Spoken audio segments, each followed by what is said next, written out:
के छात्रों के साथ प्रतियोगी परीक्षाओं के लिए भी महत्वपूर्ण है, खासकर नेट जैसी परीक्षाओं के लिए। आज हम आपको बताएंगे इतिहास लेखन और अवधारणा किस तरीके से आप इसको बेहतर तरीके से समझ पाते हैं। सबसे पहले मैं आपको बताऊंगा कि इतिहास शब्द का अर्थ क्या है। इतिहास शब्द दो शब्दों से मिलकर बना है, इति प्लस हास। पहले ऐसा निश्चित रूप से हुआ, अतीत काल में ऐसा पहले निश्चित रूप से हुआ, ये है इतिहास शब्द का अर्थ। अब हम आते हैं कि भाई इतिहास जो हमारे भारतीय इतिहासकारों पर विदेशी इतिहासकार आरोप लगाते हैं कि भारतीय इतिहासकारों को इतिहास लेखन का ज्ञान नहीं था, इसलिए हम विदेशी इतिहासकारों पर निर्भर रहते हैं। उनकी यह बात पूर्णतः सत्य नहीं है, क्योंकि हमारे यहाँ इतिहास को क्रमबद्ध रूप से नहीं लिखा गया प्राचीन काल में, इसलिए उनको ये भ्रांति है। तो हम इतिहास के जन्मदाता के रूप में हेरोडोटस को मानते हैं। हेरोडोटस ने अपनी पुस्तक हिस्टोरिका में इतिहास की परिभाषा तथ्यों के आधार पर दी है। 5वीं शताब्दी ईसा पूर्व हेरोडोटस ने इतिहास की परिभाषा दी है और उन्हें इतिहास का जनक माना जाता है। इसके बाद थियोसिडास ने 4वीं शताब्दी ईसा पूर्व उपदेशात्मक और बोधात्मक इतिहास लिखा। उसके बाद जो इतिहास के सबसे बेहतरीन लेखक माने जाते हैं वह है जर्मनी के इतिहासकार रेंक। उन्होंने इतिहास की परिभाषा तथ्यात्मक और वैज्ञानिक दृष्टिकोण के साथ विश्लेषणात्मक रूप से दी है, इसलिए इतिहास का सबसे अच्छी जो जनक हैं वो है इतिहासकार रेंक। ये इतिहास लेखन की जो अवधारणा है उसमें जो अपन देखते हैं कि इसकी इतिहास की परिभाषा क्या है। अपने पास में एक दूसरा बिंदु आया है, इतिहास की परिभाषा क्या है। तो इतिहास की परिभाषा महाभारत इस तरह कहता है कि धर्म अर्थ काम मोक्ष की जो शिक्षा देता है वो है इतिहास। लेकिन यहाँ इतिहास की परिभाषा पूर्ण नहीं होती है। इतिहास अतीत काल में घटी घटनाओं की क्रमबद्ध और वस्तुनिष्ठ जानकारी को हम इतिहास कहते हैं। इतिहास यही नहीं है, इतिहास मानव जीवन की एक यात्रा का नाम है जो पाषाण युग से शुरू कर करके और आधुनिक तक आता है।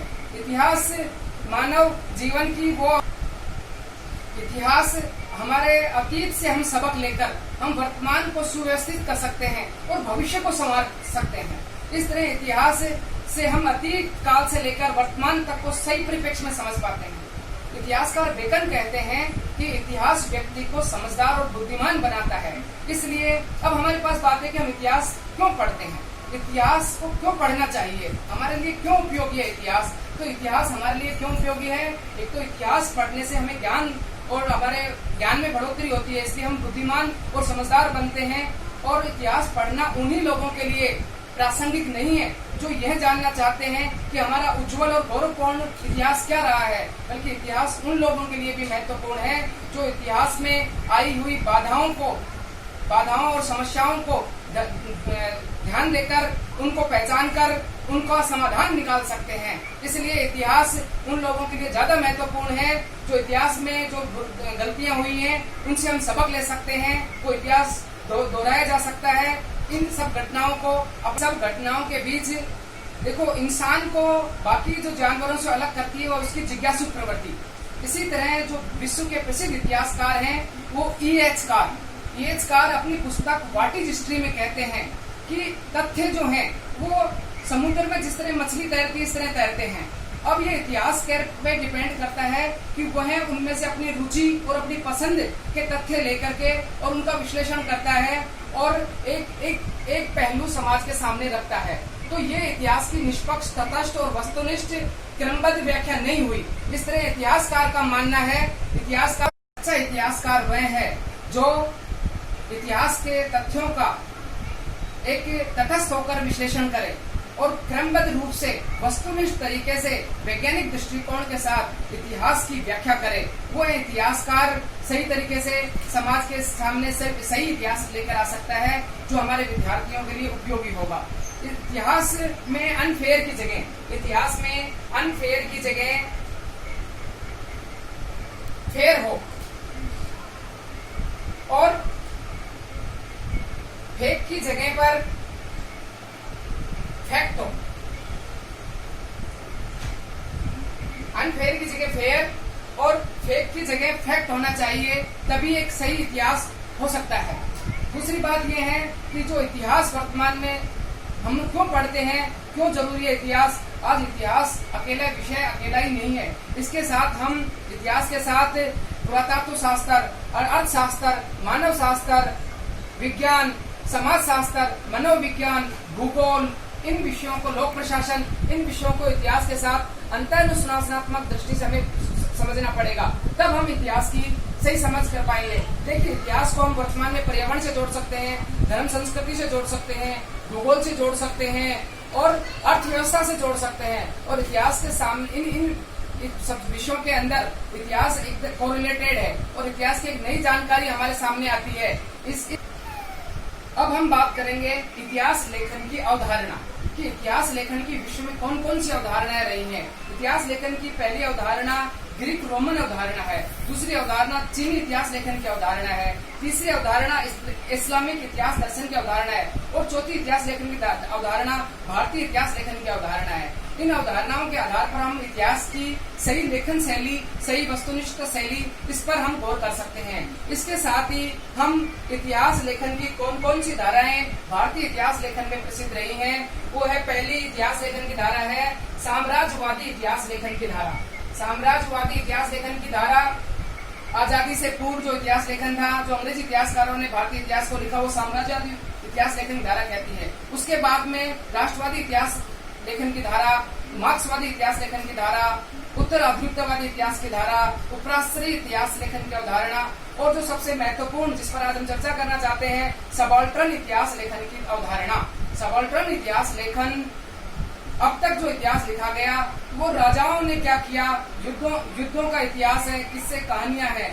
तो इसके अलावा जो आदिवासी संस्कृति है, जो दलित संस्कृति है, वंचित है, महिला है, मजदूर है, आदिवासी और किसान, इनका इतिहास आज तक इन्होंने सहा पर इनका इतिहास कभी लिखा नहीं गया। इनका सामाजिक संघर्ष आज इतिहास के उसमें दफन हो गया। तो आज फिर से जरूरत है कि हम सबाल्टर्न इतिहास लेखन की अवधारणा है उसकी वर्तमान में प्रासंगिकता है, क्योंकि आदिवासी, मजदूर, किसान, महिला और वो वंचित और पिछड़ा तबका जिसने जो सामाजिक संघर्ष, जो जीवन जिया, उसको फिर से दुनिया के सामने सच सामने लेकर आना है। तो अब आपके सामने हम आपको बताते हैं कि इतिहास लेखन की धाराओं के साथ में हम भारतीय इतिहास को किस तरह से देखते हैं। भारतीय इतिहास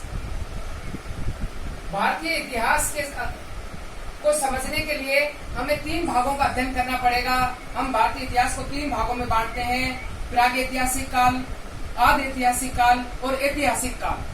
वैसे तो इतिहास एक क्रम से बहने वाले झरने के समान है, हम इसे युगों के बंधन में नहीं बांध सकते, फिर भी हम इसको अध्ययन की सुविधा के लिए 3 भागों में बांटते हैं। अध्ययन की सुविधा के लिए हम इसको 3 भागों में बांटते हैं। पहला जो है वो है प्रागैतिहासिक काल। प्रागैतिहासिक काल, दूसरा है आदि ऐतिहासिक काल और तीसरा है ऐतिहासिक काल। सबसे पहले हम लेते हैं प्रागैतिहासिक काल। इस प्रागैतिहासिक काल को हम 3 भागों में बांटते हैं, पुरापाषाण काल, मध्यपाषाण काल, नवपाषाण काल। अध्ययन की सुविधा की दृष्टि से हम 3 भागों में बांट चुके हैं प्रागैतिहासिक काल को, पुरापाषाण काल, मध्यपाषाण काल, नवपाषाण काल। अब हम पुरापाषाण काल को भी हमारे अध्ययन की सुविधा की दृष्टि से 3 भागों में बांट सकते हैं।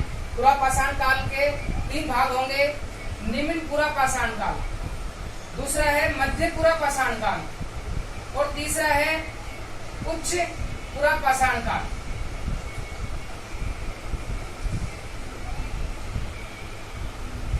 ये हमने पुरापाषाण काल को 3 भागों में बांट लिया, निम्न पुरापाषाण काल, मध्य पुरापाषाण काल और उच्च पुरापाषाण काल। अब हम देखते हैं कि इस काल में मनुष्य का जीवन की यात्रा किस तरह चल रही थी, किस तरह का जीवन जी रहा था। इस समय मनुष्य लगभग ये 5 लाख वर्ष पूर्व की बात है।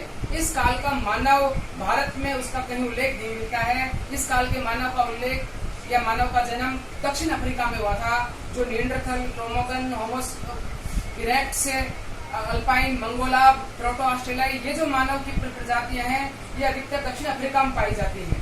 लेकिन भारत में भी मानव जीवन ने अपनी यात्रा प्रारंभ की थी। सबसे पहले हम आते हैं निम्न पुरापाषाण काल पर। इस काल में मनुष्य आदिवासी जंगली जीवन जीता था, वो जंगलों में रहता था, प्राकृतिक शक्तियों से डरता था और डर करके भयभीत हो जाता था, इसलिए उसने प्राकृतिक शक्तियों की पूजा शुरू की। इसके बाद निम्न पाषाण काल में मनुष्य ने कोई लिपि का आविष्कार नहीं किया था और वो आदिवासी जंगली जानवरों का कच्चा मांस खाता था। निम्न पाषाण काल में जो उसके औजार थे वो 3 प्रकार के थे। पहला जो औजार था पेपुल कहलाता था, जो नदियों में पत्थर घिसट कर गोल हो जाते थे वो पेपुल कहलाते थे। उसके बाद आता है चौपर। चौपर में 1 धार वाले पत्थर के औजार होते थे। चिपिंग में 2 धार वाले औजार होते थे। चापर, चिपिंग और पेपुल निम्न पूरा पाषाण काल के औजार है। उसके बाद में आता है मध्य पूरा पाषाण काल।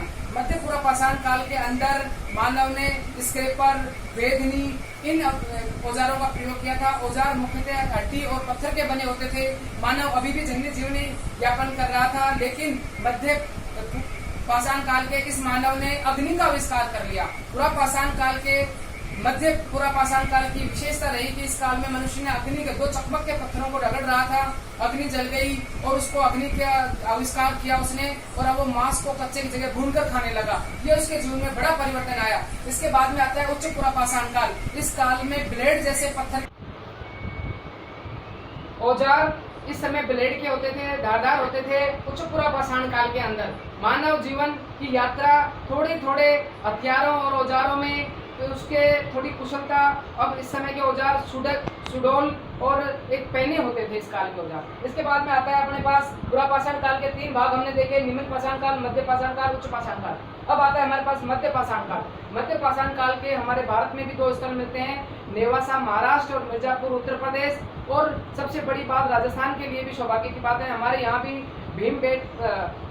बागौर भीलवाड़ा मध्य प्रदेश भीमबेटका और राजस्थान में बागौर भीलवाड़ा मध्य पाषाण कालीन स्थल मिले हैं। इस काल के मनुष्य ने गुफा चित्र बनाने, आखेट के चित्र उसने गुफाओं के अंदर बनाए। इस काल के मनुष्य की जो औजार थे वो पहने और नुकीले होते थे, धारदार होते थे। इसके बाद मध्य पाषाण काल की जो बड़ी उपलब्धि रही वो रही इस काल के मनुष्य ने पहिए का आविष्कार कर लिया और वो अब धीरे धीरे पशुपालन और खेती भी करने लगा। इसके बाद में आता है नव पाषाण काल। नव पाषाण काल में सोहन घाटी उत्तर प्रदेश में हमारे यहाँ साक्ष्य मिलते हैं। इस काल का मनुष्य सभ्यता की ओर अग्रसर हो चुका था। वो नदियों के किनारे घास फूस के मकान बना के रहने लगा, पशुपालन करने लगा और खेती भी करने लगा। इस काल के साक्ष्य भारत में बहुत सारे मिलते हैं। नव पाषाण काल के जीवन की यात्रा इस तरह प्रारंभ हुई और ये था प्रागैतिहासिक काल जो हमने समझा। प्रागैतिहासिक काल के बाद आपको आता है हमारे पास आदि ऐतिहासिक काल। आदि ऐतिहासिक काल में हम उस काल को रखते हैं जिसमें मनुष्य सभ्य बन चुका था, लेकिन लिपि और लेखन का ज्ञान हो चुका था, लेकिन वो लिपि आज तक पढ़ी नहीं जा सकी है। इसलिए हम उसको आदि इतिहास की श्रेणी में रखते हैं, इतिहास की श्रेणी में रखते हैं। आदि इतिहास में सबसे पहला जो हम इतिहास आता है वो है सिंधु घाटी सभ्यता का इतिहास। ये एक व्यापारिक प्रधान सभ्यता थी, नगरीय प्रधान सभ्यता थी। इस सभ्यता का जो भारत का पहला नगरीकरण कहा जाता है, मानव जीवन उच्चता को प्राप्त कर चुका था, सभ्यता का उच्चतम स्तर था, लेकिन संस्कृति की जानकारी हमें नहीं मिल पा रही है। उन लोगों की सोच कैसी थी, उनका विचार कैसे थे, उनकी आध्यात्मिकता कैसी थी, उनके आपस में व्यवहार संबंध कैसे थे, वो उनकी लिपि पढ़ने के बाद में ही हमें पता लग सकती है। इसके बाद आता है इतिहास। इतिहास जो भारत का हम 3 भागों में बांटते हैं, प्राचीन भारत का इतिहास, मध्यकालीन भारत का इतिहास, आधुनिक भारत का इतिहास। धन्यवाद दोस्तों।